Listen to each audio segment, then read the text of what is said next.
שיבוא ויציג לנו, יספר לנו על הפרויקט שכבר עלה פה בקבוצה, בסדר, אני לא מחדש לכם לגביו, אבל פרויקט החם של פרויקט פפקא חורי בחלקידיקי. כמה מילים לפני שאנחנו מתקדמים. אז חלקידיקי, למי שלא מכיר, אזור שנמצא דרומית לסלוניקי, לשדה התעופה בסלוניקי, 3 אצבעות, נכנסות למים, מקום פסטורלי, תיירותי בטירוף, מבוקש מאוד, במיוחד בשנים האחרונות שהוא פורח ובתפוסה מלאה בעונת התיירות, והיום יש לנו את אחד הפרויקטים אולי הכי חמים, בסדר? ממש ככה, הכי חמים באזור מרכזי מאוד, באצבע הראשונה, בעיירה בשם פפקא חורי. אז לפני שנצלול, לידו, בוא תספר קצת על עצמך בכמה מילים, ונשמח לשמוע על הפרויקט. נהדר, תמיר, קודם כל תודה שהזמנת אותי, כיף. ואני אשמח לספר על הפרויקט הזה. אני אספר קודם כל על עצמי קצת, בסדר? אני נשוי +2, באושר, גר במדינת ישראל מצד אחד, ויש לי גם מגורים בסלוניקי, עוסק ביזמות, נמצא 7 שנים באירופה, 5 שנים ספציפית ביוון, התחלתי באתונה, כשנהייתה לי משוגעת מדי, עברתי לסלוניקי, והיום הדגש, קודם כל אני גם בונה בסלוניקי, אבל הדגש הוא היום בחלקידיקי, אני מסתכל על הלוקיישן הבא, האזור הבא לישראלים ולא רק, אז לגמרי נחמד שם, זה מבחינתי היעד הבא לעליות ערך וכאלה, ובגלל זה אני שם הרבה מהמשאבים שלי היום שם. יש לנו גם וילות, יש לנו גם מזיונטות, אבל מוצר שאני חושב שהרבה יזמים, לא רק ישראלים, בכלל פספסו בדרך, זה דווקא המוצר שיודע גם לתת את המענה לביזנס, מבחינת התשואה, גם לפלז'ר מהצד השני, אבל לא במחיר של 450, 500, 600, 700, 800 אלף יורו, זה עוד רץ קדימה. אזורי הביקוש בחלקידיקי היום, כשאנחנו מדברים על וילות או מזיונטות, מגיעים למספרים האלה. זאת אומרת, משהו בלוקיישן טוב, בלוקיישן תיירותי, עם ביקוש, לפחות 450 צפונה, חד משמעי, אלה המספרים. ולכן אמרתי, רגע, בוא ננגיש את זה, בוא נעשה פרויקט שהוא לא וילה, הוא דירה, הוא דירת נופש, מרועטת קומפלט עד רמת הכפית, שאנחנו גם כמובן מפעילים את הכל בעצמנו, דרך אגב זה חלק מה... תכף אנחנו נדבר על זה. אז בוא ניתן את המוצר הזה, עדיין ייצר תשואה, שיכולה גם להגיע למספרים דו-ספרתיים מאוד ריאלי, אנחנו כבר עושים את זה היום, באזורי ביקוש בחלקידיקי, וככה הגענו בעצם לפרויקט הזה בכפר פפקא חורי. אולי מילה על הכפר. רגע, בדיוק, זהו, בוא נצלול שנייה אחת בדיוק מהמקרו למיקרו, ספר קצת על פפקא חורי והמיקום שלה בחלקידיקי, ואז נדבר על הפרויקט, למה הוא באמת כזה מרכזי. מקסים. פפקא חורי, כפר מספר 2 ברמת כמות התיירים, מבחינת התיירות, בערך 2,200 תושבים גרים שם, דרך אגב יש לזה משמעות, ברגע שיש יחסית כמות תושבים גבוהה, 2,200 במקרה הזה, הוא לא נסגר, זאת אומרת בחורף לגמרי, עדיין יש שם גם פעילות חורפית, אמנם בעצימות הרבה יותר נמוכה, אבל זה קיים וזה נחמד לנו, אז כמו שאמרתי, סופר מתויר, המון חבר'ה ממדינות הבלקן, בעצם כל המדינות שגובלות מצפון עם יוון, שזה רומניה, סרביה, בולגריה, צפון מקדוניה ואלבניה, אפשר לראות שם את התיירים עם הרכבים, הם מגיעים ישירות, כמו שאתה, תמיר, נוסע לאילת, כמו שאנחנו נוסעים לאילת. הכל עם רכב. אותו דבר, 6, 7, 8 שעות, הם נהנים, זה חלק מהחוויה שלהם, כל קיץ הם מגיעים לשם, מצד אחד, ומצד שני, כמות אנגלים, צרפתים וגרמנים, עצומה, וזה רק גדל משנה לשנה. אני בגישה, כן, בוא תשאל, בוא תכווין אותי. לא, הכל בסדר, פפקא חורי כן, אני מכיר, והוא אחד הכפרים באמת המרכזיים. בוא נדבר שנייה אחת על מהי עונת התיירות. בסוף, נכון, יש אזורים והכפר הזה והעיירה הזאת, אנחנו מבינים שהיא חלק מהשנה היא לא תעבוד, בסדר, או היא תעבוד בעצימות מאוד נמוכה, ובוא נדבר שנייה אחת, מהי עונת התיירות, מה הטווח?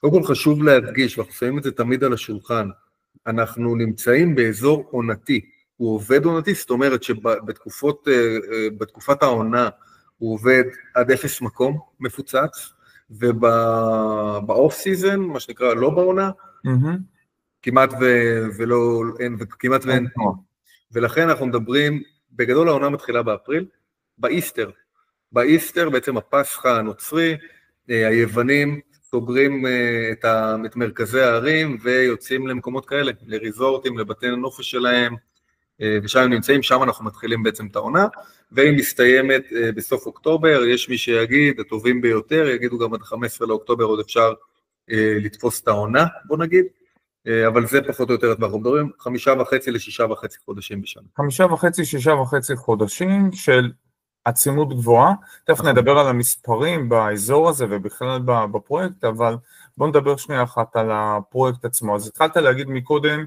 שניסית למצוא פה באמת משהו שיענה על כל הבקשות, בדרך כלל שבן אדם מבקש, מיקום מרכזי, קרוב לים, יש מקום עם ביקוש כמובן ותנועה במרבית השנה, במיוחד בעונת התיירות, ומצד שני גם במספרים שהם מספרים ריאליים עבור אנשים ולא 400-500 אלף וצפונה. אז בואו נדבר שנייה על הפרויקט, על מה אנחנו מדברים. קודם כל ממש ככה, זה גם חלק מהוויז'ן שלנו, ואולי אני אתן עליו מילה. אני גאה בזה שמה שאנחנו עושים בלנדון אסטייט, זה לקחת קודם כל השקעות חכמות, דרך אגב אני גם בהשכלתי רואה חשבון, אז זה תמיד מתחבר להשקעות ומספרים, אז קודם כל השקעות חכמות, אבל תמיד לשלב את זה גם עם פן, כי זה כל כך חסר, בטח במדינת ישראל, שאנחנו פה, לצורך העניין אני קונה עכשיו דירה עם משכנתה, אני מקבל שכירות, משלם אותה לבנק ועוד מוסיף כסף מהכיס, אז דווקא לשנות וייב וחשיבה לקטע יותר יווני, של לשלב ביזנס עם פלז'ר, זה אפשרי. וזו הגישה שלנו, ואנחנו עושים את זה טוב. עכשיו בואו נדבר על הפרויקט הזה. הפרויקט הזה נמצא בלב הכפר, בלב הבוהמיה של הכפר. הוא אמנם סופר קטן, בסך הכל 12 דירות, בניין בוטיק, כל הדירות בין 50 ל-62 מטר, דירות 2 ו3 חדרים, עם מרפסות ועם גינות של בין 15 ל-25 מטר בכל דירה. אז הוא אמנם קטן, אבל הוא סופר איכותי בגלל הלוקיישן שלו, לוקיישן שכמעט ולא קיים, 100 מטר בלבד מהים, 100 מטר ליטרלי, תסתכלו במפה, אפשר גם לשים תמיר אחר כך את המפה אם אתה רוצה, 100 מטר בלב הבוהמיה, עם כל הטברנות, המסעדות, הביץ' קלאב, אז בקטע הזה מקסים. כלומר במרחק הליכה, בלי לקחת שום רכב, אתה לוקח את עצמך מהדירה, 100 מטר, 60-70 צעדים, אתה נמצא בטברנה, במסעדה, בחוף הים. ממש ככה, אתה יוצא מהמרפסת, אתה מריח את המלח, אנחנו קו שני לים, בקומה השנייה אפשר לראות קצת ים, כי בעצם הכל הוא פחות או יותר אותו גובה, אז בניין לפנינו מסתיר, אבל אפשר קצת, ובכל אופן אז הלוקיישן מקסים, בסך הכל 12 דירות, אנחנו נותנים אותם כמו את כל הפרויקטים, כמו שאמרתי קודם, מרועטות קומפלט, מאובזרות לחלוטין. כלומר אין שני חתידו, אין למשקיע שום דבר, לרוכש שום דבר להוסיף, בהיבט הזה של ריהוט ואבזור, מקבל אותם מוכנה. חד משמעי, מאוד חשוב לנו שללקוח בסוף יהיה כמה שפחות התעסקות, ולכן בנינו מודל כזה שנותן מפתח, וזה גם נכון לניהול אחר כך. מה עם לוחות הזמנים לפרויקט? אז תראה, אנחנו כרגע סיימנו בעצם תשתיות, אנחנו מתחילים גמרים ברמת החוץ והפנים, אנחנו נמסור את הפרויקט במחויבות חוזית עד ה-15 במרץ 2026, כבר נתחיל לעבוד, לתפוס את העונה הבאה, כבר לתפוס את הפסחא הבאה. הבנתי, מעולה, בסדר גמור, ורציתי לדעת, בוא נדבר שנייה אחת, אתה יודע, בטח כל מי ששומע אותנו שואל, אוקיי, נשמע אחלה, נשמע פסטורלי, נשמע מדהים, מה המחירים? כן, אז המחירים הם החל מ-195,000 יורו, והם נעים למעלה עד אזור ה-250,000 יורו, כמובן שגם פה זה מחירי הבסיס של הדירות, אנחנו מוסיפים על זה את כל עלויות הסגירה, ואנחנו גם מטפלים בהם, בסדר? מיסים, נוטריון, עורך דין, טאבו וכל התוספות האלה. כלומר, זו נקודה חשובה, זה אומר שאם המחיר, סתם דוגמה, של הדירה הוא 200,000 לדוגמה, זה כבר כולל בתוכו את עלויות הרכישה, עורך דין, נוטריון, מס רכישה, רישום בטאבו, כל מה שזה כולל, אין תוספות נוספות לרוכש. ומה קורה דקה אחרי שרכשתי? קיבלתי מפתח, מי מנהל לי את הדירה? יפה, אנחנו הבאנו, האמת פעם ראשונה שאני עושה דבר כזה, ואני חושב שזה יהיה דווקא מוצלח, הבאנו 2 חברות ניהול. מה זה אומר? שהלקוח יבחר. למה זה חשוב לי? כי מצד אחד יש רוכשים יוונים, או רוכשים בינלאומיים שרוצים להתנהל באנגלית, ספציפית מול חברת ניהול יוונית. אוקיי? ומהצד השני, יש לנו גם הרבה חבר'ה ישראלים, שבסוף נוח להם יותר להתנהל בעברית, ולכן הבאתי חבר, תותח, חברה שאני עובד איתה כבר בערך שנתיים, אנחנו עובדים המון בסלוניקי, פעם ראשונה שהוא יתחיל לעבוד איתי בחלקידיקי, והוא בעצם חברת ניהול ודוברי עברית, אמנם הצוות כמובן יווני והחברה יוונית, אבל הוא בעצמו ישראלי, ולכן יקל מאוד על הליך הניהול. והעלויות הן אותן עלויות של שתי החברות, כלומר אין פה הבדלים ביניהם, כי זה ישראלי, כי זה יווני. שום דבר. זה אחד לאחד. ומבחינת ההגעה, מי שרוכש יכול להגיע מתי שהוא רוצה, נכס שלו, שימוש מלא, הוא רוצה, הוא יהיה שם חצי שנה, הוא רוצה, בכלל לא יגיע. יכול לעשות מה שהוא רוצה, כמובן חייב לדווח על זה, לעדכן קודם, כדי שלא יעבדו, חוץ מזה מה שרוצים. הבנתי, יפה מאוד. איזה עוד יתרונות יש שאתה מסתכל, ובתור מי שבקיא ומכיר טוב את האזור, איזה יתרונות יחסיים יש לפרויקט הזה מעבר לפרויקטים דומים, אם יש כאלו? קודם כל אין הרבה פרויקטים דומים, ואני חייב להדגיש את זה. אני כן אגיד לך שגם פה זיהיתי איזושהי הזדמנות, מאחר ואין פרויקטים דומים, אז קודם כל זה one of a kind, ובית, אנחנו מתנהלים על פרויקטים נוספים באזור. אני כן יכול להשוות את זה דווקא יותר לווילות, כי וילות זה משהו שהרבה יותר היום, מוצר שהרבה יותר מציעים אותו, בוא נגיד ככה, ואני יכול להגיד לך עוד יתרון ספציפי של דירה על פני וילה, חוץ מהמחיר והלוקיישן עצמו, והקרבה לים, ובלב הכפר, זה שעלויות תחזוקה.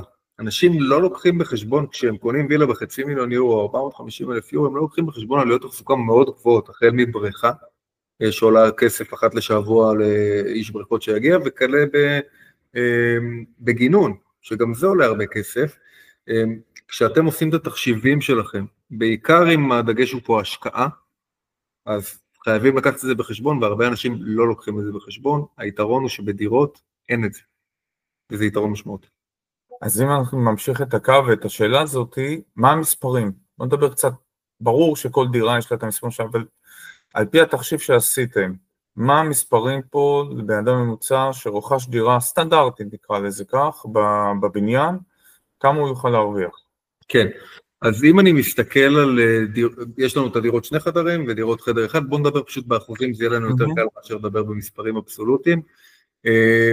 אנחנו מדברים על 7-12% נטו לפני מס, בעצם מה שמשנה בהבדל הוא חדר נוסף, ככל שיש לנו יותר מיטות, ככה אנחנו נגבה יותר כסף, ברור. עכשיו, היתרון הוא לפחות בשלב הזה, לפחות עד ה-31 לספטמבר, היתרון הוא שאנחנו עוד יכולים לחלק גם ה-one bedrooms, חלק מהדירות שני חדרים, להוסיף חדר נוסף למי שירצה. אוקיי? עוד פעם עם הדגש הוא השקעה. יש אנשים שיגידו, מתאים לי שזה ככה, יש open space גדול עם מטבח אמריקאי, מתחבר לסלון ויציאה למרפסת, יש כאלה שיגידו, נכון. עוד איזה חדר, בוא נמקסם. אז אנחנו עדיין בזמן טוב שאפשר לקבל את ההחלטה.